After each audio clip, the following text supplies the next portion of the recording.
അങ്ങനെ weekend episode കഴിഞ്ഞു. Aryan evicted. ഞാൻ കുറച്ച് ബിസി ആയിരുന്നു, അതുകൊണ്ട് കുറച്ച് വൈകിയ വീഡിയോ.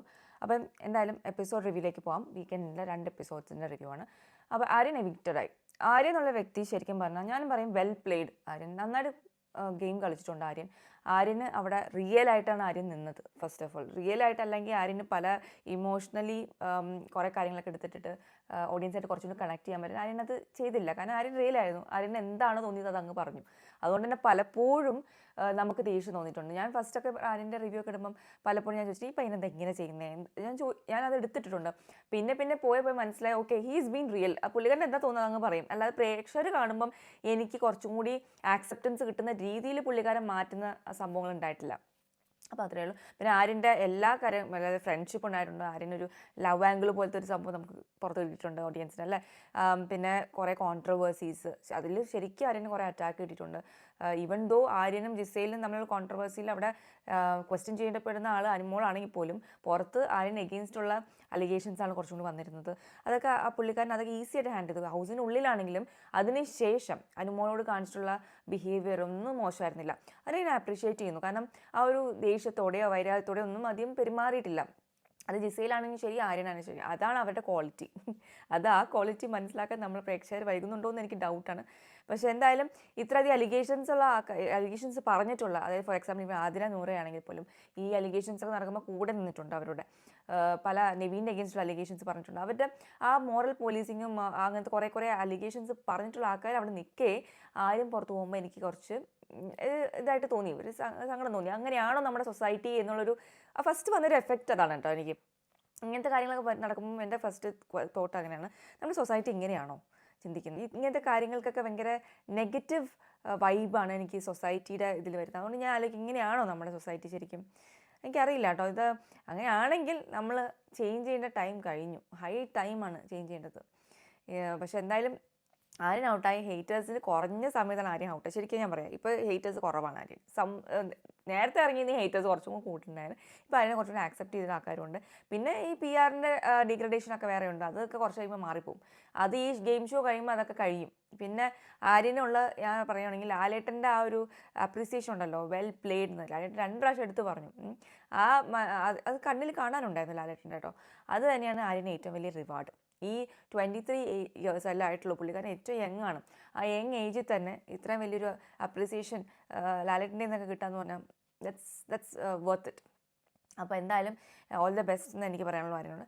ഇനി എവിക്ഷനിൽ ഫെയർനെസ് അൺഫെയർനെസ് ഞാൻ പറഞ്ഞല്ലോ. എനിക്ക് പലപ്പോഴും ഫെയർനെസ് ആയിട്ട് തോന്നാത്ത കാരണം ഞാൻ പറഞ്ഞു. കാരണം പല വൃത്തിയായിട്ട കാര്യങ്ങൾ ചെയ്ത ആൾക്കാർ അവിടെ നിൽക്കേ ഒരു ഡീസൻ്റ് ആയിട്ടുള്ള ആൾ പോകുന്നു എന്നൊരു ഫീൽ എനിക്ക് തോന്നും. അതും പുള്ളിക്കാരനുണ്ടാവുന്ന കാര്യങ്ങൾ ഡബിൾ മീനിങ് പറയാം. ഡബിൾ മീനിങ് പറയാത്ത ആരുമില്ല അവിടെ. എല്ലാവരും ഞാൻ കേട്ടിട്ടുണ്ടെന്ന് ഞാൻ പറഞ്ഞിട്ടുണ്ട്. അത് പറയുന്നു എന്ന് പറഞ്ഞിട്ടാണ് അലിഗേഷൻസ് ഉണ്ടാകുന്നത്. ഈ ആഴ്ച മൊത്തം ആര്യൻ എഗെയിൻസ്റ്റ് അലിഗേഷൻസ് പുറത്തുവിട്ട സമയമായിരുന്നു കേട്ടോ. എസ്പെഷ്യലി ടാർഗറ്റ് ചെയ്തിരുന്ന ആര്യനെയായിരുന്നു. ടാസ്ക് വൈസ് ആണെങ്കിലും ആര്യൻ സൗമാൻ ടാസ്ക് ചെയ്തുകൊണ്ടിരുന്നപ്പോഴും ഞാൻ കുറേ ക്ലിപ്പ് കണ്ടു. അതിൽ സൗമൻ ആണ് ആദ്യം വിട്ടത് എന്നുള്ളത് എനിക്കറിയാം. ഞാനത് കണ്ടതാണ് ലൈവിൽ. പിന്നെ കാണാതെ ഇവർ അനുമോൾ നൂറേയും പറയുന്നൊരു വിഷയം അത് ക്യാമറയിൽ പോലും കാണിച്ചിട്ടില്ല. ഒരു ലൈവിലും ഇല്ല, അത് എപ്പിസോഡിലും ഇല്ല. ഒരു കണ്ടസ്റ്റൻറ്റ് പറയുന്നത് കേട്ടിട്ട് നമ്മൾ ഒരാളെ വിലയിരുത്തണോ? അവരതിനുള്ളൊരു കോമ്പറ്റീറ്ററാണ്. അപ്പം ബാക്കി സംഭവങ്ങളിലൊക്കെ ആര്യം തന്നെയായിരുന്നു കറക്റ്റ്. പിന്നെ ആര്യന് എഗെയിൻസ്റ്റ് ഇങ്ങനെ അലിഗേഷൻസ് ആയിരുന്നു ഈ വീക്ക് മൊത്തം. ഇപ്പോൾ നൂറ ആദില പറഞ്ഞ ലാസ്റ്റ് അലിഗേഷൻസ് ആണെങ്കിലും അതാണ് എനിക്ക് കുറേ ഡീഗ്രേഡിങ് എഫക്റ്റ് ഈ സീസണിലുള്ള പോലെ തോന്നി. അതുകൊണ്ട് തന്നെയാണ് ഇങ്ങനത്തെ കുറേ കാര്യങ്ങളൊക്കെ അവരെ എഫക്റ്റ് ചെയ്യുന്നത്. പക്ഷേ ഇതൊക്കെ പോവും. ആര്യൻ ഈ ബിഗ് ബോസ് കഴിയുമ്പം ഇതൊന്നും ഉണ്ടാവില്ല. ആൾക്കാർക്ക് പലതും അറിയാം. പ്രേക്ഷകർക്ക് മനസ്സിലാവുമല്ലോ. അവർക്ക് അറിയാം PR-ൻ്റെ പുറകെ തന്നെ പോകണമെന്ന് ആൾക്കാർക്ക് താല്പര്യമില്ല. അപ്പം അതൊക്കെ മാഞ്ഞിട്ട് ആര്യന് നല്ല ഫ്യൂച്ചർ ഉണ്ടാവുമെന്നാണ് എനിക്ക് തോന്നുന്നത്. പക്ഷേ അവിടെ നിൽക്കണ്ടാത്ത എനിക്ക് തോന്നിയത് അൺജസ്റ്റിസ് ആയിട്ട് തോന്നുന്നത് സാബുമാൻ നിൽക്കുന്നതുകൊണ്ടാണ് കേട്ടോ. സാബുമാൻ അവിടെ എന്താ ചെയ്യുന്നത്? ഒന്നും ചെയ്യുന്നില്ല. നിലപാടുമില്ല. ഒരു സംഭവം ചെയ്യാത്തൊരാൾ ഒന്ന് ലാലേട്ടൻ എന്ന് ചോദിച്ചാൽ പോലും അയ്യോ എന്ത് ബുദ്ധിമുട്ടാണ് ലാലേട്ടൻ. അങ്ങനെയാണ് പുള്ളിക്കാരുടെ കോൺവെർസേഷൻ ബിഗിൻ ചെയ്യുന്നത്. ഒരു സ്റ്റേൺ ആയിട്ടൊരു കാര്യം പറയാൻ പുള്ളിക്കാരൻ പറ്റാത്ത ഒരാളവിടെ നിൽക്കുക എന്ന് പറയുമ്പോൾ തന്നെ എനിക്കത് അൺഫെയർ ആയിട്ട് തോന്നി. പിന്നെ ഞാൻ പറയുകയാണെങ്കിൽ ആദില നൂറ അവരിൽ ആരെങ്കിലും ഒരാൾ പോകുന്നതന്നെ ഞാൻ വിചാരിച്ചിരുന്നു. കാരണം കോൺട്രിബ്യൂഷൻ വൈസ് ഞാൻ നോക്കുകയാണ്. ഇന്ന് ഫോർ എക്സാമ്പിൾ ലാലേട്ടൻ ചോദിച്ചു ഇവിടുന്ന് ഒരാൾ പോയി കഴിഞ്ഞാൽ, ആ ഒരു വ്യക്തി പോയി കഴിഞ്ഞാൽ എന്തായിരിക്കും ബിഗ് ബോസിൽ നഷ്ടപ്പെടാം അല്ലെങ്കിൽ ഉണ്ടാവാതിരിക്കുക. അനുമോൾ കിട്ടിയത് നൂറയാണ്. അപ്പോൾ അനുമോൾ പറയുന്നത് എനിക്കൊരു ഫ്രണ്ട് ഉണ്ടാവില്ല. പക്ഷേ ബിഗ് ബോസിൽ എന്താണ് എഫക്റ്റ് എന്ന് ചോദിക്കുമ്പം TTF ആരെയും കൊണ്ടുപോയാൽ സത്യമാണ്. നൂറയുടെ കോൺട്രിബ്യൂഷൻ ശരിക്കും ലാസ്റ്റ് വീക്ക് നൂറ കളിച്ചു, no doubt. Noora played well, ഞാൻ ഇപ്പോഴും പറയുന്നു ആ കോമ്പറ്റേറ്റീവ് മെൻറ്റാലിറ്റി എടുത്തു. പക്ഷേ നൂറയുടെ ഈ ഫുൾ സീസൺ എടുത്ത് നോക്കുമ്പം പലപ്പോഴും എനിക്ക് നൂറയുടെ ആബ്സെൻസ് ഉണ്ടെങ്കിൽ വേറെ എന്തെങ്കിലും ഡിഫറൻസ് ഉണ്ടാവുമെന്ന് വെച്ചാൽ എനിക്കറിയില്ല, എനിക്ക് തോന്നുന്നില്ല. കാരണം ഒരു സ്റ്റോറി ലൈൻ ഇല്ല, ഒരു വീക്കെൻഡ് എപ്പിസോഡിൽ പുള്ളിക്കാരോട് ചോദിക്കാനുള്ള സജഷൻസ് കുറവാണ്. കുറച്ച് എന്തൊക്കെയോ ഈ ഫുഡ് കെട്ട കാര്യങ്ങളൊക്കെ അല്ലേ പുള്ളിക്കാർ പറഞ്ഞിട്ടുള്ളൂ, അതൊക്കെ എനിക്ക് വളരെ കുറവായിട്ട് തോന്നിയിട്ടുണ്ട്. അപ്പം അത് അപേക്ഷിച്ച് നോക്കുമ്പം ആര്യൻ ഒക്കെ വെൽ ഡിസേർവിങ് തന്നെയാണ്, നോ ഡൗട്ട്. അപ്പം നമുക്ക് നോക്കാം ടോപ്പ് 5. എൻ്റെ ടോപ്പ് 5 ഉണ്ടായിരുന്ന ഒരു വ്യക്തിയാണ് ആര്യൻ. അപ്പോൾ ഇല്ല, ഇനി ടോപ്പ് 5 ഇല്ല. ഇനി വേറെ ആരെങ്കിലും ടോപ്പ് 5 പിടിക്കും. സാബുമാനായിരിക്കും എനിക്ക് തോന്നുന്നു ടോപ്പ് 5. ഇങ്ങനെ പോകുകയാണെങ്കിൽ സാബുമാൻ ടോപ്പ് 5 എത്തും. അയ്യോ, എന്തായാലും എന്താ ആരെങ്കിലും ഒരാൾ വിന്നറാവും, അത് തന്നെ. അപ്പോൾ നമുക്ക് ഇനി അടുത്ത എപ്പിസോഡിലേക്ക് പോകാം. എപ്പിസോഡിൽ പിന്നെ ബാക്കിയുണ്ടായ സംഭവം എന്ന് വെച്ചാൽ ഷാനവാസിനെ റീ എൻട്രി ആണ്. ഷാനവാസ് റീ എൻട്രി ചെയ്തു. പുള്ളിക്കാരന് വേറെ കുഴപ്പമൊന്നും എനിക്ക് തോന്നിയില്ല. ആൾ ഫിറ്റാണെന്നാണ് ലാലേട്ടനും ബിഗ് ബോസും ഒക്കെ ക്ലെയിം ചെയ്യുന്നത്. നമുക്കത് വിശ്വസിക്കാം. ക്വസ്റ്റ്യൻസ് ഒക്കെ എപ്പോഴും പ്രേക്ഷകരുടെ മനസ്സിലുണ്ടാവും, അത് ഡൗട്ടാണ്, എല്ലാവരുടെയും മനസ്സിലുണ്ട്, എൻ്റെ മനസ്സിലുണ്ട്. ഞാൻ ചോദിച്ച ക്വസ്റ്റ്യനൊക്കെ ഞാൻ ഇപ്പോഴും അവർ ആൻസർ പറഞ്ഞിട്ടില്ല. അത് ബിഗ് ബോസ് പറയേണ്ടതാണ്, എന്താണ് അത് അതിൻ്റെ റീസൺ. ഇങ്ങനത്തെ ഒരു ഇഷ്യൂ ഉള്ള ആൾ അവിടെ വന്നിട്ട് കുഴഞ്ഞു വീഴാന്നൊക്കെ പറഞ്ഞാൽ ഭയങ്കര സീരിയസ് ഇഷ്യൂ ആണത്. അതൊന്നും എന്താണ് ഭയങ്കര ജസ്റ്റിഫൈഡ് ആയിട്ട് പുള്ളിക്കാരൻ ഫിറ്റായിട്ട് വന്നു, എല്ലാം ഓക്കെ ആണെന്നൊക്കെ പറഞ്ഞിട്ട് ഇങ്ങനെ തിരിച്ചു കൊണ്ടുവന്നിട്ടുണ്ട്. അപ്പോൾ എന്തായാലും പുള്ളിക്കാരൻ കളിക്കട്ടെ, അവിടെ ഇരിക്കട്ടെ, നമുക്ക് നോക്കാം ഗെയിം ചേഞ്ച് ചെയ്യുമെന്ന് എനിക്ക് പ്രതീക്ഷയില്ല. പുള്ളിക്കാരൻ അതേ അക്ബറിനെ ടാർഗറ്റ് ചെയ്തിട്ടാണ് വന്നിരിക്കുന്നത്. അക്ബറിനെ ഇഷ്യൂ ആയിട്ടാണ്, എന്തിനും അക്ബർ, അത് കണ്ടിന്യൂ ചെയ്യും. ഇനിയിപ്പോൾ പുതിയൊരു എതിരാളി കൊണ്ടുണ്ടല്ലോ, നെവിൻ. അപ്പോൾ ഈ വീട്ടുകാർക്ക് ബാക്കി 2 പേരുണ്ട്, അക്ബറും നെവിനായിരിക്കും എതിരാളികൾ. ഇനി ഇത് ഈ ആഴ്ച എങ്ങനെ പോകുന്നു എന്നുള്ളതനുസരിച്ചിരിക്കും ഇവരുടെ. ഇനിയുണ്ട് 2 ആഴ്ച കേട്ടോ, ഇനി 2 ആഴ്ച ഉണ്ട്. അത് മറക്കാതെ അവിടുത്തെ എല്ലാവരും കളിക്കണം എന്നാണ് എൻ്റെ അഭിപ്രായം. നെവിൻ ആണെങ്കിലും അക്ബർ ആണെങ്കിലും ഈ പറഞ്ഞ ബാക്കി ഗ്രൂപ്പുകളാണെങ്കിലും അനീഷ് ആണെങ്കിലും അത് കളിക്കണം. തെറ്റ് കണ്ടാൽ തെറ്റിന് പറയാൻ തന്നെ ചെയ്യണം. അത് പറ്റാത്ത അനീഷിനാണ് എനിക്ക് വിഷമം.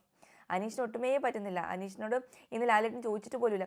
അനീഷിനോട് ചോദിച്ചപ്പോൾ അനീഷ് പറഞ്ഞു ക്യാപ്റ്റൻസി മോശം. സ്വാഭാവികം, അനീഷിൻ്റെ സ്ഥിരം സ്റ്റേറ്റ്മെൻറ്റാണ് ക്യാപ്റ്റൻസി മോശം എന്നുള്ളത്. പക്ഷേ അതിൽ അനീഷിനോട് ചോദിച്ചിട്ടില്ല വെസൽ ടീം ചെയ്തോ കറക്റ്റായിട്ട് എന്നുള്ളത്. ചോദിച്ചിരുന്നെങ്കിൽ അനീഷിനൊരു ഹിൻഡ് കിട്ടിയാനെ. അതിൽ നിന്ന് അനീഷിനൊരു ചെറിയൊരു വ്യത്യാസം അനീഷിൻ്റെ ഗെയിമിൽ വന്നേനെ. പക്ഷേ എന്തോ നിർഭാഗ്യവശാൽ അത് അനീഷിന് കിട്ടിയില്ല. അത് കിട്ടണമായിരുന്നു, അത് കിട്ടിയിട്ടില്ല ബാക്കി. അപ്പോൾ ഈ തവണ എല്ലാം ഈ വീക്കെൻഡിൽ ഞാൻ പറയുവാണെങ്കിൽ മൊത്തം ലാലേട്ടൻ ടാർഗറ്റ് ചെയ്ത് പറഞ്ഞിട്ടുള്ള 3 ക്യാപ്റ്റൻസിനെയാണ്. ഓഫ് കോഴ്സ് വീക്കെൻഡ് എപ്പിസോഡ് എപ്പോഴും കുറച്ച് അൺബയസ്ഡ് ആയിരിക്കും. പക്ഷേ ഞാൻ പറയുകയാണെങ്കിൽ തെറ്റുകൾ 2 ഭാഗത്തും ഉണ്ടായിരുന്നു. 2 ഭാഗത്തും തെറ്റുകൾ എടുത്ത് പറഞ്ഞിട്ടില്ല, ഒരു ഭാഗത്തിന് മാത്രമാണ് കൂടുതൽ ക്രൂശിച്ചത്. ഫൈൻ, ഞാനത് പറയുകയാണെങ്കിൽ നെവിനും അക്ബറിനും അത് കുറച്ച് ബെനിഫിഷ്യൽ ആവുന്നേ ഞാൻ പറയുള്ളൂ. കാരണം ആൾക്കാരുടെ മനസ്സിലത് തോന്നും, എന്താണ് മറ്റവർ ചെയ്തിട്ടുള്ള കാര്യങ്ങൾ പറയാൻ. കാരണം അത് നമുക്ക് വരാം. കാരണം ക്യാപ്റ്റൻസി തകർക്കാൻ മെയിൻ കാരണം മറ്റുള്ളവരെ ടാർഗറ്റ് ചെയ്താണ്. ഫസ്റ്റ് ഓഫ് ഓൾ ഇവർ ടാർഗറ്റഡായി, ഇവരെ ക്യാപ്റ്റൻസിലിട്ടു. ഞാൻ ചോദിക്കട്ടെ, ഈ ക്യാപ്റ്റൻസിലിട്ടിട്ട് ഇവർക്ക് എന്ത് ഗുണമാണ് ഉണ്ടായത്? അവർക്ക് ഇമ്മ്യൂണിറ്റി പോലും കിട്ടിയില്ല. അവർക്ക് പണിയെടുക്കേണ്ടി വന്നു. ഫുൾ വീക്ക് അവർ കിച്ചണിൽ പണിയായിരുന്നു, പഴിയും കേട്ടു. പിന്നെ അവസാനം ലാലേട്ടൻ വന്നപ്പോൾ ലാലേട്ടൻ്റെ നിന്ന് കിട്ടു. പിന്നെ നെവിൻ്റെ ഓവർ ആക്ഷൻ കാരണം കുറച്ചും കൂടി പ്രശ്നങ്ങളുണ്ടായി. അപ്പം ഇതാണ് അവർക്ക് ആയിക്കൂടെ ഒരു ബെനിഫിറ്റും ഉണ്ടായില്ല. എല്ലാ തരത്തിലും അവർക്കൊരു ബാഡ് ടൈമായിരുന്നു ക്യാപ്റ്റൻസി. പക്ഷേ ലാലേട്ടൻ പറഞ്ഞാൽ 7ൻ്റെ പണിയിലാണ്. അത് 7ൻ്റെ പണി എന്ന് പറഞ്ഞിട്ട് തന്നെയാണ് ബിഗ് ബോസ് കൊടുത്തത്. അത് പണിയായിട്ട് മാറ്റാതിരിക്കാൻ ഇവർക്ക് പറ്റിയില്ല എന്നുള്ളത് അത് ഉറപ്പായിരുന്നു. ബാക്കിയുള്ളവരുടെ മുഖം നമ്മൾ കണ്ടതാണ് അവർ പറയുമ്പം, അല്ലേ? അപ്പം എന്തായാലും ഇമ്മ്യൂണിറ്റി പോലും കിട്ടിയിട്ടില്ല അവർക്ക്. അപ്പം ഇനി ഫേവറിറ്റിസം എന്ന് പറഞ്ഞു വരുന്നവരോട് എനിക്കൊന്നും പറയാനില്ല. ഇത് ഫേവറിറ്റിസം അല്ല എന്നുള്ളത് നമുക്ക് എല്ലാവർക്കും അറിയാം. അത് അവർക്ക് ചോദിക്കാമായിരുന്നു, ഒരാൾക്കെങ്കിലും ഇമ്മ്യൂണിറ്റി കൊടുക്കാമായിരുന്നു. ശരിക്കും പറഞ്ഞാൽ ആ 3 പേര് അവിടെ ഉണ്ട്. ആ 3 പേരിൽ ഒരാൾക്ക് നിങ്ങൾക്ക് ഇമ്മ്യൂണിറ്റി കൊടുക്കുക, നിങ്ങൾ തമ്മിൽ ഡിസൈഡ് ചെയ്യൂ എന്ന് പറഞ്ഞാൽ അത് അവർക്ക് ഡിസൈഡ് അതൊരു ഗെയിമായിട്ട് മാറായിരുന്നു. പക്ഷെ അതൊന്നും ചെയ്തില്ല. അപ്പം എന്നെ സംബന്ധിച്ച് അത് വേണമെങ്കിൽ ചെയ്യാമായിരുന്നു അല്ലേ, എനിക്കത് തോന്നിയിട്ടുണ്ട്. അത് അൺഫെയർ ആയിരുന്നു എന്ന് എനിക്ക് ഡൗട്ട്. ആയിക്കോട്ടെ, എന്തായാലും ഇപ്പം മറ്റു ഗ്രൂപ്പ് ഭയങ്കര ഹാപ്പിയാണ് ഈ വീക്കെൻഡൊക്കെ എപ്പിസോഡ് കഴിഞ്ഞപ്പോൾ. കാരണം അവരെ കുറ്റമൊന്നും പറഞ്ഞിട്ടില്ല, അവരുടെ ഭാഗത്ത് കുറ്റങ്ങൾ ഇല്ലാഞ്ഞിട്ടൊന്നുമല്ല. ഇപ്പം നൂറ അതിലവിടെ ഫുഡ് ഇഷ്യൂ ചോദിച്ചു, നിങ്ങൾ മോഷ്ടിച്ചിട്ടില്ലെന്ന് ചോദിച്ചു. അപ്പോൾ നൂറ പറയുന്ന ജസ്റ്റിഫിക്കേഷൻ അവർക്ക് ചെയ്യാമെങ്കിൽ ഞങ്ങൾക്ക് ചെയ്യാം. അതല്ല അവിടെ സംഭവം. അവർ ചെയ്യുമ്പോൾ നിങ്ങൾ കുറ്റം പറയുന്നു, അവർ നിങ്ങളെ കുറ്റം പറയുന്നില്ല. അവിടെയാണ് അത് പോയിന്റ് കിടക്കുന്നത്. ചെയ്യുന്ന 2 കൂട്ടരും ചെയ്യുന്നുണ്ട്, അത് ഞാനും പറഞ്ഞിട്ട് ചെയ്യുന്നുണ്ടെന്ന്. പക്ഷേ അവരെ കുറ്റം പറയുന്നു. അതായത് നൂറ അതിലേക്ക് അവരെയാണ് പോയിന്റ് ചെയ്യുന്നത്. ഫുഡ് എടുത്തു, യോഗട്ട് എടുത്തു, അതെടുത്തു. പക്ഷേ ഇവർ പാല് കളക്കുന്നതും മറ്റേ ഫ്രൂട്ട്സ് മാറ്റുന്ന ഒന്നും ഒരു പ്രശ്നമായിട്ട് മറ്റവർ പറയുന്നുമില്ല, അവർ പൊക്കുന്നുമില്ല, അവർക്ക് അറിയൂല. അവിടെയാണ് പ്രശ്നം. അപ്പോൾ അത് ലാലേട്ടന് കുറച്ചും കൂടെയൊക്കെ ഇടായിരുന്നു. അവർ രക്ഷപ്പെട്ടതാണ് കേട്ടോ, ഈ ആഴ്ച അവർ രക്ഷപ്പെട്ടതാണ്. ശരിക്കും പറഞ്ഞാൽ അവരെ കുറയാമായിരുന്നു. ഈ സൈഡിലേക്കാണെങ്കിൽ മറിഞ്ഞിരുന്നെങ്കിൽ ഇവരൊക്കെ ഇന്ന് കുടഞ്ഞിട്ടാണ്. അതിനുള്ള പോയിന്റ്സ് ഉണ്ടായിരുന്നു, എല്ലാത്തിലും ഉണ്ടായിരുന്നു. അവർ ഭയങ്കര ശുദ്ധമായിട്ടൊന്നുമല്ല ഇരുന്നുള്ളൂ. പിന്നെ അനുമോളും എന്തായാലും അനുമോളുടെ പ്രശ്നം എപ്പോഴും അക്ബറിന് അഗേൻസ്റ്റ് ആയിരിക്കും. കാരണം അക്ബറാണ് ടാർഗറ്റ്, അക്ബറും നെവിനായിരിക്കും ടാർഗറ്റ്. വെസൽ ഈ ഷാനവാസിൻ്റെ ഇഷ്യൂ മുഴുവൻ ഉണ്ടായ കാരണം അക്ബറാണെന്നാണ് അനുമോളുടെ പ്രഖ്യാപനം. കാരണം അക്ബർ പറഞ്ഞു പോലും പാത്രം ക്ലീൻ അല്ല, അത് അക്ബർ പറഞ്ഞു. അതാണ് കുറ്റം. അപ്പോൾ ഡ്യൂട്ടി ചെയ്യണമെന്ന് പറഞ്ഞ ആളാണ് കുറ്റക്കാരനാക്കി മാറ്റിയ പോലെ എനിക്ക് തോന്നി. അത് ലാലേട്ടൻ ക്വസ്റ്റ്യൻ ചെയ്തുമില്ല. നിങ്ങൾ അത് ഫസ്റ്റ് എപ്പിസോഡിൽ ക്വസ്റ്റ്യൻ ചെയ്തില്ല, ലാസ്റ്റ് എപ്പിസോഡിൽ ക്വസ്റ്റ്യൻ ചെയ്തെങ്കിലും അനുമോൾ അവിടെ പ്ലേറ്റ് മാറ്റിയതുണ്ടോ അത് മനസ്സിലായി. അനുമോളുടെ എഗെയിൻസ്റ്റ് ആണ് വരുന്നത്. കാരണം അവിടെയൊക്കെ പാത്രങ്ങൾ ഇരിപ്പുണ്ട്, പ്രേക്ഷകർ എല്ലാവരും കാണുന്നുണ്ട് അവിടെ പാത്രങ്ങൾ ഇരിപ്പുണ്ട്, കഴിയാത്ത പാത്രങ്ങൾ ഇരിപ്പുണ്ട് എന്നുള്ളത്.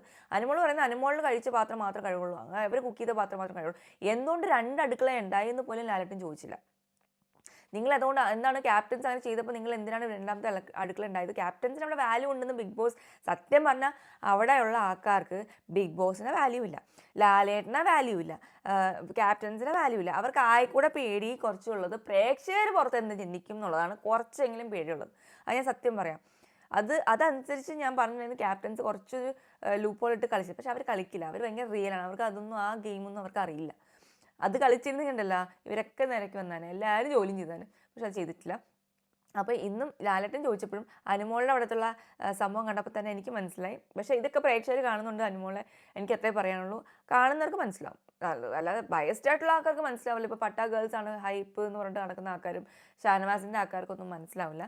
അല്ലാതെ നോർമലായിട്ടിരിക്കുന്ന ആൾക്കാർക്ക് അവർക്ക് മനസ്സിലാവും. അവിടെ അനുമോൾ അവിടെ ഒരു എന്താ പറയുക ഒരു ടേൺ ഓവർ ചെയ്തതാണ്. അത് നല്ല രസമായിട്ട് ചെയ്തു. ലാലേട്ടൻ അത് മനസ്സിലാവുകയും ചെയ്തു. പിന്നെ അവർ വിട്ട് കൊടുത്തതാണ്. ഇന്ന് മൊത്തം വിട്ട് കൊടുത്തിരിക്കുവാണ് അവർക്ക്. അവരെ ഒന്നുമേ പറയാതെ വിട്ട് കൊടുത്തിരിക്കുവാണ്. മനസ്സിലായോ? ഇനി പറയാനുള്ള സംഭവം എന്ന് വെച്ചാൽ 8 മിനിറ്റ് 9 മിനിറ്റ് എടുത്തു ഷാനവാസിനെ കൊണ്ടുപോകാൻ. ഞാൻ പറഞ്ഞല്ലോ കുറേ സമയം അവർ ഫൈറ്റ് ചെയ്ത് കളഞ്ഞു. ആ ഫൈറ്റിൻ്റെ അടക്കം ശരിക്കും പറഞ്ഞാൽ ആര്യൻ, അക്ബർ, നെവിൻ അവർ പറഞ്ഞു ഞങ്ങൾക്ക് ആദ്യം ഡ്രാമയായിട്ട് തോന്നി. അത് സ്വാഭാവികം, അവിടെ പ്രാങ്ക് നടക്കുന്നുണ്ട്, പല സംഭവങ്ങളുണ്ട്, സീക്രട്ട് ടാസ്ക് ഉണ്ട്, എന്തൊക്കെയാവാം. അവർക്ക് ഡ്രാമയായിട്ട് തോന്നി. ഒരു പേപ്പർ, അതായത് ഒരു പാൽ കവർ വീണപ്പോൾ ഉള്ളൊരു ഇഷ്യൂ അല്ലേ എന്നുള്ള തോട്ടിലാണ് അവർ ചിന്തിച്ചത്. കണ്ടിരുന്ന എനിക്കും തോന്നി, ഞാൻ ആ സ്റ്റാർട്ടിങ്ങിൽ ഡ്രാമയായിട്ട് തന്നെ തോന്നി. പിന്നെയാണ് അത് എന്തോ ശരിക്കും ഇഷ്യൂ ഉണ്ടെന്ന് ഞാൻ നോക്കിയപ്പോൾ may be he's having A problem എന്ന് എനിക്ക് തോന്നി. അത് കഴിഞ്ഞിട്ട് അവർ ചെയ്തിട്ടുള്ള ആക്ഷൻസൊക്കെ അവർ അതിനെ ഹെൽപ്പ് ചെയ്യാൻ വേണ്ടിയിട്ടായിരുന്നു. പക്ഷെ അപ്പോൾ ഈ ഗേൾസ് കാണിച്ചിട്ടുള്ള ആക്ഷൻസ് വളരെ മോശമായിരുന്നു. ലാലേട്ടൻ അടുത്ത് പറഞ്ഞിട്ടും അവർക്ക് മനസ്സിലായിട്ടൊന്നും എനിക്ക് തോന്നുന്നില്ല. അവരതിനൊരു അപ്പോളജി ഒന്നും പറഞ്ഞിട്ടില്ല. അത് ഞാൻ ശ്രദ്ധിച്ചു. ഇവർക്ക് അനുവിന് പിന്നെ സോറി എന്നുള്ള വാക്കൊന്നും വരില്ല ലാലേട്ടൻ മുമ്പിൽ. ശ്രദ്ധിച്ചിട്ടുണ്ടോ? അനുമോളായാലും അതിലേക്കാണ് പിന്നെയും സോറി പറഞ്ഞിട്ടുണ്ടെന്ന് തോന്നുന്നു. പക്ഷെ ബാക്കി അത് അനുമോളുടെ വായിൽ നിന്ന് വരില്ല. അനുമോൾ അവിടെ ജസ്റ്റിഫൈ ചെയ്ത് നിൽക്കാനേ നോക്കുള്ളൂ. അത് തന്നെയാണ് പുള്ളിക്കാരി ഇപ്രാവശ്യം ചെയ്തുകൊണ്ടിരുന്നത്. പിന്നെ പറയാനുള്ളത് മറ്റേ ആര്യനോട് ചോദിച്ചപ്പോൾ പറഞ്ഞില്ലേ കൊല്ലാൻ നോക്കി. അത് വലിയൊരു ഇഷ്യൂ ആണ്. അത് ഒരാവശ്യം എന്നല്ല അതിലവിടെ പറഞ്ഞിട്ടുള്ളത്. അതിലെ പറഞ്ഞ് ഞാൻ ജസ്റ്റ് പറഞ്ഞു പോയത് അങ്ങനെയല്ല. അതിലെയും നൂറേയും അനുമോൾ എല്ലാവരും അവിടെ എടുത്തെടുത്ത് പറഞ്ഞിട്ടുണ്ട്. നമ്മൾ തന്നെ എത്ര പ്രാവശ്യം കേട്ടിട്ടുണ്ട്. അപ്പോൾ അവർ എത്ര പ്രാവശ്യം അവിടെ പറഞ്ഞിട്ടുണ്ടാവും. നമുക്ക് കാണിക്കുന്ന കുറച്ചല്ലേ ഉണ്ടാവുള്ളൂ കട്ട് ചെയ്തിട്ട്. എന്തായാലും അവർ യൂസ് ചെയ്തിട്ടുണ്ട്. അത് ഗെയിമിൽ യൂസ് ചെയ്തു. അത് എന്തിനാ മോശമാണെന്നുള്ള കാര്യം പറഞ്ഞു. പക്ഷെ കുറച്ചും കൂടി അതും ചോദിക്കാമായിരുന്നു. എന്തുകൊണ്ട് ചോദിച്ചില്ല? അത് അങ്ങനെയാണോ ഒരാളെ? അത് എനിക്ക് തോന്നിയിട്ടില്ല അവിടെ കൊല്ലാൻ നോക്കിയതായിട്ട്. അത് സാബുമാൻ പറഞ്ഞൊരു പോയിന്റ് ഉണ്ട്. അവർ ഗെയിമിൽ ഇന്ന് കളിക്കുമായിരുന്നു, എല്ലാവരും ഗെയിമിലാണ്. ആ ഗെയിമിലുണ്ടായിരുന്ന സംഭവം ഓൾറെഡി ഹാർട്ട് ഇഷ്യൂ, അതായത് ഹാർട്ട് പേഷ്യൻ്റ് ആയിട്ടുള്ള ആൾ, അത് എപ്പോൾ വേണമെങ്കിൽ സംഭവിക്കാത്തൊരു സംഭവമാണ്. അതപ്പോൾ സംഭവിച്ചു. ഇവർ ഗെയിമിലാണ്, അല്ലാതെ അറിഞ്ഞുകൊണ്ട് ഒരാൾ ചെയ്തതായിട്ട് എനിക്ക് തോന്നിയിട്ടില്ല. അത് ഞാൻ ഇപ്പോഴും പറഞ്ഞു. അതിൽ ഫസ്റ്റ് കാര്യം ഞാൻ ബിഗ് ബോസ് ടീമിനോട് തന്നെ ചോദിക്കുന്നു. ഈ ബിഗ് ബോസ് ടീം ഇതുവരെ ഉത്തരം പറഞ്ഞിട്ടില്ല. അവർ എങ്ങുമേ അതിന് ഒരു ഉത്തരമോ ഒന്നും വന്ന് പറഞ്ഞിട്ടില്ല കേട്ടോ. അതെന്തുകൊണ്ടാണെന്ന് എനിക്കറിയില്ല. പക്ഷെ അതിലൊരു സംഭവം നെവിൻ പറഞ്ഞ വേറൊരു പോയിന്റ് ഉണ്ട്. ഷാനവാസ് അന്ന് പോയ ശേഷം ഇവർ ഈ പെൺകുട്ടികളൊക്കെ ഭയങ്കര സന്തോഷത്തോടെ ഭക്ഷണം ഉണ്ടാക്കി, ടൊമാറ്റോ റൈസ് ഉണ്ടാക്കി കളിക്കുന്നു, ചിരിക്കുന്നു, ഇതൊക്കെ ചെയ്യുന്നുണ്ട്. അപ്പം അതിൽ പറയുന്നൊരു ഡയലോഗുണ്ട്, അതായത് ഞങ്ങൾക്ക് ഇത്ര വിഷമത്തിൽ നിന്ന് ഞങ്ങൾ ഓവർകം ചെയ്യാൻ വേണ്ടി ചെയ്തതാണ് ലാലേട്ടാന്ന്. എൻ്റെ പൊന്നെ ആരോടാണ് ഈ പറയുന്നത്? ഞങ്ങളൊക്കെ കണ്ടിരിക്കുന്നുണ്ട്. അങ്ങനെ ഓവർകം ചെയ്യാൻ വേണ്ടിയിട്ട് എൻ്റർടൈൻമെൻറ്റും കളിക്കാനും ഇതൊക്കെ പോയി. ഓക്കെ ഫൈൻ, ഞങ്ങളത് വിശ്വസിച്ചു. ഓക്കെ, ഞാൻ അത്രേ പറയുള്ളൂ. അത് വിശ്വസിക്കുന്നവരുണ്ടെങ്കിൽ വിശ്വസിച്ചു. പക്ഷേ എനിക്ക് അതിനൊന്നും പറയാനില്ല. അത് നമുക്ക് മനസ്സിലാവും. അവിടെ അത് എൻ്റെ അടുത്ത് അത് പോവില്ല, അത് വില പോവില്ല എന്ന് ഞാൻ പറയത്തുള്ളൂ. എന്തായാലും പിന്നെ അടുത്ത TTF ഡിസ്കഷൻ, ടിക്കറ്റ് ഫിനാലെ നൂറൊക്കെ കിട്ടിയതും അതും ഇതൊക്കെ ആയിട്ട് ഡിസ്കസ് ചെയ്തു. പല ടാസ്കുകളും പലരും ജയിച്ചു, പലരും മാറി ജയിച്ചിട്ടുണ്ട്. അപ്പോൾ ഓരോ ടാസ്ക് ഡിസ്കസ് ചെയ്യുകയാണ് ചെയ്തത്. പക്ഷെ അതിൽ പല ഒരു സംഭവം എനിക്ക് പറയാനുണ്ട്. ഷാനവാസ് അതിൽ സ്ട്രെസ് എടുത്തിട്ടുള്ള ഒരു സംഭവം ഉണ്ടായിരുന്നു. എന്താണ് ആ യെല്ലോ ബോൾ എറിഞ്ഞ് അക്ബറിനെ നെവിനെ വീഴ്ത്തുന്ന നോക്കി എന്തൊരു സ്ട്രോങ് ആയിട്ട് എറിഞ്ഞ്. ഞാനത് പറഞ്ഞിട്ടുണ്ട് എപ്പിസോഡിൽ. പുള്ളിക്കാരൻ തന്നെ അത് പറഞ്ഞിട്ടുണ്ട്, ഞാനത് കൊടുത്തതാണ് പണി. ആ സ്ട്രെയിൻ ഉണ്ടല്ലോ, ആ ഫിസിക്കൽ സ്ട്രെയിനൊക്കെ എഫക്റ്റ് ചെയ്യും. ഇങ്ങനെ വയ്യാത്ത ആൾക്കാർ എന്തിനാണ് ഈ സ്ട്രെയിനൊക്കെ എടുക്കാൻ പോകുന്നത്? ലാലേട്ടനത് സ്ട്രെയിൻ എടുക്കാൻ പാടുള്ള സംഭവങ്ങളുണ്ടായിരുന്നു. അതൊക്കെ ഇപ്പോൾ ഒരു പോയിന്റാണ്. ഷാനവാസ് സ്വയം പലപ്പോഴും അനാവശ്യമായിട്ടുള്ള സ്ട്രെയിനുകൾ എടുക്കുന്നുണ്ട്, അനാവശ്യമായിട്ടുള്ള. അതിനൊരാവശ്യമില്ല. പിന്നെ ചക്രവ്യൂഹത്തിനെ കുറിച്ചൊരു സംഭവം ഉണ്ടായിരുന്നു. അതെനിക്കൊരു കോമഡി ആയിട്ടാണ് തോന്നിയിട്ട്. ഒരാൾക്കും അതേക്കുറിച്ച് അറിയില്ലേ? അതൊക്കെ പണ്ടേ തൊട്ട് നമ്മൾ കേട്ടിട്ടുള്ള കാര്യങ്ങളൊക്കെയാണ്. അത് ഇപ്പം പുരാണങ്ങൾ കൂടെ വായിക്കണമെന്നില്ല. അതൊക്കെ നമ്മൾ ഈ മഹാഭാരതവും അതൊക്കെ നമ്മൾ TV യിലൊക്കെ വരുമ്പോൾ കണ്ടിട്ടുണ്ട്. അതൊക്കെ ഒരു എക്സാമ്പിളാണ്. അത് പറയാനുള്ളത് നമ്മുടെ അനീഷാണ് പെട്ടുപോയത്. ഇത്ര വലിയ ബുക്ക് എഴുതാൻ പോകുന്ന ആൾ, ബുക്ക് വായിക്കുന്ന ആൾക്ക് അതറിയില്ല എന്നുള്ളൊരു ക്വസ്റ്റ്യൻ വന്നപ്പം അനീഷിനെ അവിടെ ചെറുതായിട്ടൊന്ന് കൊണ്ടിട്ടുണ്ട് കേട്ടോ. ബാക്കിയുള്ളവരെ അറിയാതിരിക്കുക, എനിക്ക് അത് എക്സ്പെക്റ്റഡാണ്. ഞാൻ എക്സ്പെക്ട് ചെയ്യുന്നില്ല ബാക്കിയുള്ളവരെ കുറിച്ച്. പക്ഷേ അനീഷിനെ അറിയുന്നു, ഞാനും എക്സ്പെക്ട് ചെയ്തു. കാരണം PSC എക്സാമൊക്കെ എഴുതാൻ പോയ ആളല്ലേ, ഇതൊക്കെ കുറച്ച് കാര്യങ്ങളൊക്കെ അവിടെ നിന്നൊക്കെ പഠിച്ചും വായിച്ച് വിവരം ഉണ്ടാവുമല്ലോ എന്ന് വിചാരിച്ചപ്പം അനീഷിനെ അവിടെ ചെറുതായിട്ടൊന്ന് തെറ്റിയിട്ടുണ്ട്. പിന്നെ നെക്സ്റ്റ് ഡേയിൽ ക്യാപ്റ്റൻസിനെ കുറിച്ചുള്ള കുറ്റങ്ങൾ പറച്ചിലായിരുന്നു. ഫോർ ഷുവർ ക്യാപ്റ്റൻസ് നല്ലതല്ല, അവർ ഫുഡ് തന്നില്ല, അവരത് ചെയ്തില്ല, അവരിത് ചെയ്തില്ല. അത് ശരിയാണ്, അവർക്ക് പറ്റി, അവരെ ടാർഗറ്റ് ചെയ്തു, ഇവർ തിരിച്ച് ഈഗോ വെച്ചു. അതെല്ലാം നമ്മൾ പറഞ്ഞു തീർത്തതാണ് എപ്പിസോഡിൽ. അത് തന്നെ പിന്നെയും അതൊക്കെ തന്നെ എടുത്ത് പറഞ്ഞു. ഓഫ് കോഴ്സ് അതിലറിയാവുന്ന കാര്യം എന്ന് വെച്ചാൽ ആര്യൻ, അക്ബർ, നവീൻ വന്നു കഴിഞ്ഞാൽ ബാക്കി അവർക്ക് ശത്രുക്കളായിട്ട് ഓപ്പോസിറ്റായിട്ട് നിൽക്കുന്ന ആൾക്കാരാണ്. ആര്യന് ഓപ്പോസിറ്റായിട്ട് എപ്പോഴും അനുമോൾ നിന്നിട്ടുണ്ട്. അക്ബറിൻ്റെ ഓപ്പോസിറ്റായിട്ട് എപ്പോഴും ഷാനവാസം ഉണ്ടാവും, ഈ ആദില നൂറും ഉണ്ടാവും. നവീൻ ഓപ്പോസിറ്റായിട്ടും ഈ ആദില നൂറയും ഷാനവാസും ഉണ്ടാവും. അപ്പോൾ ഒബ്വിയസ് അല്ലേ ഇവർ അവരെ ടാർഗറ്റ് ചെയ്യുന്നുള്ളത്. അത് കറക്റ്റായിട്ട് അത് ഈ ക്യാപ്റ്റൻസ് അത് ശരിക്കും മുൻകൂട്ടി കണ്ട് കുറച്ചും കൂടി പ്ലാൻ ചെയ്യാമായിരുന്നു, കുറച്ചും കൂടി എന്തെങ്കിലുമൊക്കെ ചെയ്യാമായിരുന്നടാ. അത് കുറച്ച് അവർക്ക് പറ്റിപ്പോയി, അവരതിൽ ആ ട്രാപ്പിൽ വീണുപോയി. പിന്നെ TTF കൂടി വന്നപ്പോൾ ആ ട്രാപ്പിൽ അങ്ങ് വീണുപോയി. പിന്നെ ഒന്നും ചെയ്യാൻ പറ്റാത്തൊരവസ്ഥ. വീട് പിന്നെ അവർ 3 പേര് എഗെയിൻസ്റ്റ് ബാക്കിയുള്ളവരുമായിരുന്നു. പിന്നെ ഒന്നും ചെയ്യാനില്ല. ഒന്നാമത്തെ 3 ക്യാപ്റ്റൻ കിട്ടിയപ്പോൾ തന്നെ അവർക്കൊക്കെ പിടിച്ചിട്ടില്ല. അപ്പോൾ അതിൻ്റെ ആയൊരു എഫക്റ്റാണ് അവിടെ കണ്ടത്. ശരിയാണ്, ആരും പറഞ്ഞ വാസ്തവമാണ്, അതിൻ്റെ എഫക്റ്റ് തന്നെയാണ് നമുക്ക് എല്ലാവർക്കും കണ്ടിരിക്കുന്നവർക്ക് മനസ്സിലാവും. എന്നാലും ഒരു ക്വസ്റ്റ്യൻ ഉണ്ട്, ഇവരൊക്കെ എലക്ട് ചെയ്ത് ഇവരൊക്കെ തന്നെയാണ്, അനുമോളും ഈ ഷാനവാസും ഇവരൊക്കെ തന്നെയാണ് ഇവരെ നോമിനേറ്റ് ചെയ്തത്. അനുമോൾ ഷാനവാസ് നോമിനേറ്റ് എന്തായാലും ഈ ഗ്രൂപ്പ് മെയിൻ ഫോർ എക്സാമ്പിൾ നെവിന് കുറേ വോട്ട് ഉണ്ടായിരുന്നു, ഓർമ്മയുണ്ടോ? 9 വോട്ടൊക്കെ കിട്ടിയിട്ടുണ്ടായിരുന്നു. കാരണം അന്നത്തെ കിച്ചൺ ഇഷ്യൂ, അനുമോൾ ഉണ്ടാക്കിയ ഇഷ്യൂവിനൊക്കെ ഹാൻഡിൽ ചെയ്യാൻ പറ്റിയെന്നൊക്കെ പറഞ്ഞിട്ടാണ് വോട്ട് ഇട്ട്. അപ്പോൾ ഇവരെ കയറ്റിയത് ഇവർ തന്നെ, ഇവരെ ഉപദ്രവിച്ചത് ഇവർ തന്നെ. അവസാനം ഇവർ ജയിലിലും പോയിട്ട് വന്നു. അതാണ് കോമഡി. അവർ ജയിലിലും പോയി. ജയിൽ നോമിനേഷനൊക്കെ എനിക്ക് എക്സ്പെക്റ്റഡ് ആയിരുന്നു. നവീനും അക്ബറായിരിക്കും എല്ലാവരും പറയുന്നത്. ആര്യൻ പിന്നെയും അവിടെ എസ്കേപ്പ് ആവും. ആര്യനൊരു നന്മമരം സംഭവം ഉണ്ട്, അത് മനസ്സിലായിട്ടുണ്ടല്ലോ. ആര്യൻ എല്ലാവരും ചെന്ന് സോപ്പിട്ട് ലാസ്റ്റ് ഒന്ന് സോൾവ് ആക്കി നിർത്തുന്ന സ്വഭാവമുണ്ട്. നമുക്ക് എല്ലാവർക്കും ആ എപ്പിസോഡ് കണ്ടാലും മനസ്സിലാവും. ആര്യൻ ആ നന്മമരത്തിനെ എടുത്തിട്ട് ആ നവീൻ പൊട്ടിച്ചുണ്ടോ ഇന്ന് ജയിൽ നോമിനേഷനിൽ. അതാണ് നവീൻ്റെ ഗെയിമിൽ എനിക്ക് നല്ലൊരു പോസിറ്റീവ് ഫീലിംഗ് എനിക്ക് അതാണ്. കാരണം അവർ കളിക്കുന്നുണ്ടെങ്കിലും അങ്ങോട്ടും ഇങ്ങോട്ടും അവർക്ക് നോമിനേറ്റ് ചെയ്യാനോ കുറ്റങ്ങൾ പറയാനോ ഒന്നും കുഴപ്പമില്ല. അത് ഗെയിമിൻ്റെ പെർസ്പെക്റ്റീവിലാണ് പറഞ്ഞത്. ഇതേ നവീൻ തന്നെയാണ് ആര്യനെ സപ്പോർട്ട് ചെയ്ത് നിന്നിട്ടുള്ള, ആര്യൻ നോമിനേഷൻ ഫ്രീ ആവണമെന്നൊക്കെ ആഗ്രഹിച്ചിട്ടുള്ള ആളും. അപ്പം അതാണ് എനിക്ക് നവീനിലുള്ള ചെറിയ പോസിറ്റിവിറ്റി ആയിട്ട് തോന്നിയിട്ടുള്ളത്. ആര്യനും അതുപോലെ തന്നെ തിരിച്ച് അങ്ങ് നോക്കില്ല, ഗ്രൂപ്പ് നോക്കില്ല, അങ്ങനെ കാര്യങ്ങൾ വെട്ടി തുറന്ന് പറയുന്ന ഒരു സംഭവമുണ്ട്. പക്ഷേ എന്താ ചെയ്യുക, പക്ഷേ അങ്ങനെയല്ല ജനങ്ങൾ വോട്ട് ചെയ്തെങ്കിൽ അതിൽ കാര്യമില്ലല്ലോ, കാണുന്നില്ല അവരുടെ ഗെയിമും അവരുടെ ആ ഒരു ലെവൽ ഓഫ് ഡിഫറൻസ് കാണുന്നില്ല. അപ്പോൾ എന്തായാലും ആര്യൻ ഇപ്പം ഔട്ടായി. ഇവർ രണ്ടും ജയിൽ നോമിനേഷൻ കഴിഞ്ഞിട്ട് ജയിലിൽ പോയി കിടക്കുന്നുണ്ടായിരുന്നു, അക്ബർ നവീനും. അവിടെയുള്ള കുറച്ച് കോൺവെർസേഷൻസ് കുറച്ച് ഇൻട്രസ്റ്റിംഗ് ആണ് കേട്ടോ. നവീനും പിന്നെ അതിലേക്ക് വരുന്ന മുമ്പ് ഞാൻ പറയാം, നവീന് ശരിക്കും പറഞ്ഞാൽ അവിടെ കിട്ടിയ പണിഷ്മെൻറ്റിന് മണി ബാഗ് എടുക്കാൻ പറ്റില്ല. വീക്കിലേക്ക് മണി ബാഗ് എടുക്കാൻ പറ്റില്ല നവീന്. ആ പണിഷ്മെൻറ്റ് ശരിക്കും പറഞ്ഞാൽ ഇച്ചിരി കൂടുതലല്ലേ? എനിക്കത് കൂടുതലായിട്ടാണ് തോന്നിയത്.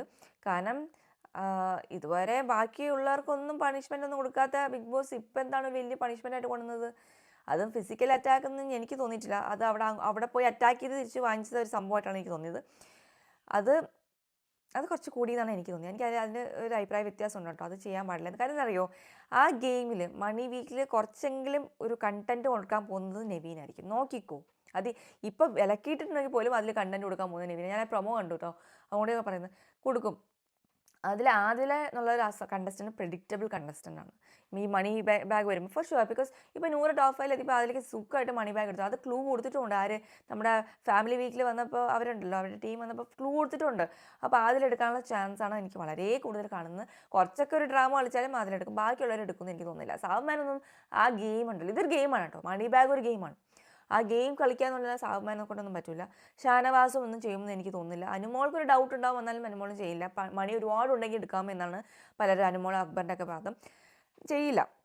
അപ്പോൾ എനിക്കുള്ള പ്രതീക്ഷയുള്ളത് നവീനും ആദിലയായിരുന്നു. അപ്പോൾ നവീനെ ഇപ്പം മാറ്റി നിർത്തിയ സ്ഥിതിക്ക് ആദില എടുത്തിട്ട് പോകാനേ ചാൻസ് ഉണ്ടാവുള്ളൂ. ഇനി നവീൻ അതിലെന്തെങ്കിലുമൊക്കെ ഒരു സംഭവമൊക്കെ ചെയ്യാൻ നോക്കുമായിരിക്കാം. അത് എനിക്ക് കണ്ടിട്ട് പ്രൊമോ കണ്ടിട്ട് അങ്ങനെ തോന്നിയത്. നമുക്ക് നോക്കാം. അപ്പോൾ എന്തായാലും ഇതിൽ എനിക്ക് വേറെ സംഭവം കൂടെ പറയാനുണ്ട്. ഇതിൽ ഒരു സെക്ഷനും കൂടി ഉണ്ടായിരുന്നു, ഓർമ്മയുണ്ടോ? ബിഗ് ബോസിൽ ഇവരില്ലെങ്കിൽ എന്തായിരിക്കും കുറവ് എന്നുള്ളത്. അതിലെനിക്ക് പറയാനുള്ളത്, എസ്പെഷ്യലി എടുത്ത് പറയാനുള്ളത് ഞാൻ പറയാം, സാബുമാൻ, നൂറ, ആദില, ഈ 3 പേരാണ് ഞാൻ പറയുന്നത്. കാരണം നൂറയെക്കുറിച്ച് അനുമോളോടാണ് ചോദിച്ചത്. അപ്പോൾ അനുമോൾ പറഞ്ഞു എനിക്ക് ക്യൂട്ട്നെസ് ഒരു ഫ്രണ്ട്ഷിപ്പ് മിസ്സാവും. അല്ലല്ല, അതല്ലാതെ ബിഗ് ബോസിൽ എന്താണ് മിസ്സാവാന്ന് ചോദിച്ചപ്പം അനുമോൾക്കുള്ളൊരു ആൻസർ എന്തായിരുന്നു? TTFൽ ആരും ജയിച്ചേനെ. That's a good point. അതന്നെ എൻ്റെ പോയിന്റ്. നൂറ TTF വന്നിട്ട് കളിച്ചു. അതുവരെയുള്ള ബിഗ് ബോസ് സീസൺ ഫുള്ളായിട്ട് എടുത്ത് നോക്കുമ്പം നൂറയ്ക്കുള്ള കോൺട്രിബ്യൂഷനോ അവിടെയുള്ളൊരു ഇഷ്യൂവിലുള്ളൊരു അഭിപ്രായങ്ങളോ ഒക്കെ വളരെ കുറവായിട്ട് എനിക്ക് തോന്നിയിട്ടുള്ളൂ. അതാണ് ഈ ബിഗ് ബോസ് ഗെയിമിൻ്റെ ഒരു സംഭവം. ബിഗ് ബോസ് ഗെയിം എന്ന് പറഞ്ഞാൽ ഒരു TTF ജയിച്ച് പിന്നെ അയാൾക്ക് വിന്നറാക്കി കൊടുത്താൽ പോരെ, അതല്ല. അപ്പം അവിടെ നൂറയുടെ കോൺട്രിബ്യൂഷനാണ് അവിടെ എടുത്ത് പറഞ്ഞിട്ട് ഒന്നുമില്ല പറയാൻ. What difference would have made? I don't know. പുള്ളിക്കാരി ഇല്ലെങ്കിൽ എന്തുണ്ടാവും. പിന്നെ അതുപോലെ ആദിലയും ശരിക്കും പറഞ്ഞാൽ ഈ അനുമോളുടെയും ഷാനവാസിൻ്റെ ഇടയ്ക്ക് നിന്ന് സുഖമായിട്ട് പോവുകയാണ് ഇവർ രണ്ടുപേരും കേട്ടോ. അത് PR ടീംസ് ഒന്നും മനസ്സിലാക്കിയിട്ടില്ല. ആരുടെ അനുമോളുടെയും ഷാനവാസിൻ്റെ PR ടീംസ് ഒന്നും മനസ്സിലാക്കിയിട്ടില്ല. അത് മനസ്സിലാക്കും, ഫൈനൽ വരട്ടെ, അപ്പോൾ മനസ്സിലാവും സംഭവം. അപ്പോൾ ആദിലെ നൂറ് ഇങ്ങനെ സൈഡായിട്ട് പോകണം. അനുമോളുടെ എക്കോ ആയിട്ടോ അല്ലെങ്കിൽ ഷാനവാസിൻ്റെ കാര്യമായിട്ടോ ഇങ്ങനെ അവർ തമ്മിൽ ഇങ്ങനെ പോകും. അത് കണ്ടിട്ടില്ലേ? ഒന്നില്ലെങ്കിൽ ഷാനവാസിൻ്റെ അഗേൻസ്റ്റ് പോവും, കുറച്ച് കഴിയുമ്പോൾ അനുമോളുടെ അഗേൻസ്റ്റ് പോവും. ആ ഒരു എക്കോ ലെവലാണ് പുള്ളിക്കാരിയും പോയിക്കൊണ്ടിരിക്കുന്നത്. പിന്നെ സാബുമാനാണ് സൈക്കോളജിസ്റ്റ് എന്ന് പറയുന്നത്. ഞാൻ പറഞ്ഞ സൈക്കോളജിസ്റ്റ് ഒന്നും ആവണ്ട, അവിടെ പുള്ളിക്കാരൻ്റെ അഭിപ്രായമൊന്നുമില്ല. ഓരോരുത്തരും അതെന്ന് പറഞ്ഞിട്ട് അവിടെ നിന്ന് മൂളും. അനി അവിടുത്തെ ഇത് കഴിഞ്ഞ് അപ്പുറത്ത് പോയിരുന്ന് അവിടെ പോയിരുന്ന് മൂളി സംസാരിക്കും. ഇത് തന്നെ ഞാൻ കേട്ടിട്ടുള്ളൂ. അപ്പം ഈ 3 ആൾക്കാരാണ് എനിക്കും ശരിക്കും പറഞ്ഞാൽ അവിടെ ഇല്ലെങ്കിൽ ഒരു വ്യത്യാസം ഉണ്ടാവോ ഇല്ലെന്ന് എനിക്ക് വ്യത്യാസം ഉണ്ടാകുമെന്ന് തോന്നുന്നില്ല. സത്യമായിട്ടും അവരുടേതായ ഒരു വലിയൊരു കോൺട്രിബ്യൂഷനോ വലിയൊരു പോസിറ്റീവ് കോൺട്രിബ്യൂഷനാണ് ഞാൻ പറയുന്നത്. നെഗറ്റിവിറ്റി കുറച്ചൊക്കെ ഉണ്ടാക്കിയിട്ടുണ്ട്. അത് മോറൽ പോലീസിങ് കേസാണെങ്കിലും നെവിൻ്റെ കേസിൽ നെഗറ്റിവിറ്റി അതിലേ ഉണ്ടാക്കിയിട്ടുണ്ട്. അനീഷിനെ കുറച്ചുകൂടി ഹൈപ്പ് ഉണ്ടാക്കി കൊടുത്ത അതിലെയാണ്. അതൊക്കെ ഉണ്ടായിട്ടുണ്ട്. പക്ഷേ ഞാൻ പറഞ്ഞ പോസിറ്റീവ് എഫക്റ്റ്, ഒരു ഭയങ്കര പോസിറ്റീവ് എഫക്റ്റ്, അവരുടെ ഒരു സ്റ്റോറി ലൈൻ അല്ലെങ്കിൽ അവരുടെ ഭയങ്കര ഡിഫറൻസ്. ഇപ്പം അവർക്ക് ഉണ്ടായിട്ടുള്ള ഇഷ്യൂസ് അവർക്ക് ഏറ്റവും കിട്ടിയ പോസിറ്റിവിറ്റി കൊടുത്താണ് നമ്മുടെ ലക്ഷ്മി ഉണ്ടാക്കി കൊടുത്ത ഇഷ്യൂസിലാണ് അവർക്ക് ഏറ്റവും കൂടുതൽ പോസിറ്റിവിറ്റി ഉണ്ടായത്. അത് ലക്ഷ്മിക്ക് അവർ നന്ദി പറയണം. ശരിക്കും അവർ പോയിട്ട് പറയണം ലക്ഷ്മി താങ്ക് യു. അല്ലെങ്കിൽ അവർ നേരത്തെ എവിക്റ്റ് ആയിട്ട് പോകുന്ന ഒരു കണ്ടസ്റ്റൻ്റ് ആയിട്ടാണ് എനിക്ക് തോന്നിയിട്ടുള്ളത്. സംശയമില്ല.